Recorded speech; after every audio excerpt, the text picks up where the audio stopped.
Well, it appears Lanterns is finally taking off. James Gunn made an announcement earlier today breaking down the new creative team, and some of the rumors we were hearing turned out to be true. Let's take a couple minutes to talk about who is on this creative team, who's showrunning, who's writing, and what big comic book writer has jumped right in. Now, before we do that though, make sure you hit the like and subscribe button and ring the bell for all the updates. We do daily Marvel and DC videos, and we want to be your place for all the superhero news, but we're going to bring it to you truthfully and transparently, so you are in the know. Well, one of the most talked about series coming from James Gunn's new DCU has to be Lanterns. The Green Lantern series was already in development before James Gunn came on to DC Studios, and at that point he rebooted a project that had already really kicked off production, had done some casting, and even had some scripts. Now, over the last couple of weeks, we started hearing some rumors about who could be leading the project. But earlier today, James Gunn took to social media and finally revealed who the creative team is. Now, he dropped a post with some Green Lantern art, which we had seen before, but under the post he said,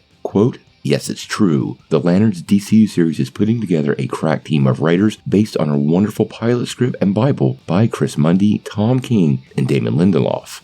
I hearty welcome to Chris and Damon as they join the DC Studios family. No welcome necessary for Tom King, who has been here since its inception." Now, Gunn isn't really kidding when he talks about having a pretty great team here. Lindelof actually worked on the Lost and Watchmen series, and Mundy was the showrunner for Ozark. So as far as talent and success goes, we've got some pretty big names here. Now, as far as details for the show, well, they're far and few between. We do know the series is going to focus on Hal Jordan and John Stewart, but at this point, it's super unclear which other Green Lanterns, or other Lanterns for that matter, could appear in the show. We do know Guy Gardner, who's going to be played by Nathan Fillion, is part of the Superman reboot, but as of right now, Fillion is not confirmed to appear in the series. Now, what's being reported is the series will feature an older Hal Jordan and a younger John Stewart working as a team, and it'll definitely take inspiration from True Detectives. Now, whether this will be a very terrestrial-based show or see a lot of time in space, that's still pretty unclear, but I do know Gunn needs to sort of balance the budget when it comes to these shows, so I do expect a lot of time on Earth. Now that we have a script, at least for one episode, I do suspect they're going to start moving into the casting stage, and hopefully really soon we're going to find out who's going to play Hal Jordan and John Stewart. Gunn is going to set a really high bar for this show. It's super important to establish the wider cosmic elements of the DC universe. Typically in DC Comics, the Green Lanterns are at the center of many of those stories, and I think that's precisely why he's putting them in place and establishing them with such a huge footprint. When we finally get our first look at the show, we're going to have to wait and see.